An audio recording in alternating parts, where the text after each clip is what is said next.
ఇక ఆఖరి అంశం, మాకు వ్యక్తిగతంగా జరిగేది తెర వెనక సినిమాల్లో అన్య మతస్థులు చేసేది ఒక్క అనుభవం చెప్పి మీకు ముగిస్తాను. ఒక సినిమా పాట రాయడానికి నేను ఒక సంగీత దర్శకుడి దగ్గరికి వెళితే ఆ పాటలో బ్రహ్మాండ నాయకుడు అన్న హిందూ పదం ఉందని చెప్పి ఆ పాట చేయనన్నాడు. నువ్వు ఒక్క హిందూ పదం ఉందని చెప్పి పాట చేయనన్నావు కాబట్టి జీవితాంతం నువ్వు చేసిన ఏ పాటకి నేను రాయనని చెప్పి ప్రతిజ్ఞ చేసి 15 సంవత్సరాలుగా ఆ వ్యక్తికి నేను పాట రాయలేదు.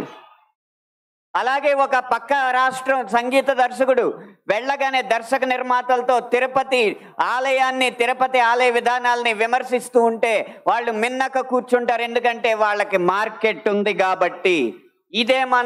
ఇదే మనం గీత గీయాలి కింద.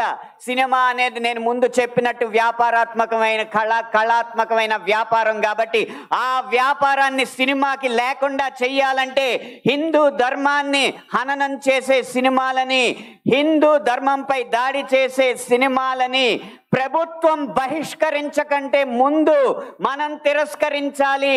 బహిష్కరణ కంటే తిరస్కరణే గొప్ప మార్గం. ముందు మనం తిరస్కరిద్దాం. వాటికి వ్యాపారం రాదు, డబ్బులు రావు. డబ్బులు రాకపోతే ఏ నిర్మాత వచ్చి హిందూ ధర్మాన్ని హననం చేసే సినిమా తీస్తాడో మనం చూద్దాం. భం భం భం భం భళా భళా మోగిందిర శంఖారావం, ఇది హైందవ శంఖారావం.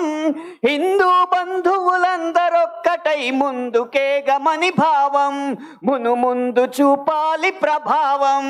3 నిమిషాల ఈ పాట రాసే అవకాశాన్ని, 5 నిమిషాల ఈ ప్రసంగం చేసే అవకాశాన్ని నాకు ఇచ్చిన ఈ నిర్వాహకులకి వేవేల పాదాభివందనాలు తెలియజేసుకుంటూ జై హింద్, జై శ్రీరామ్.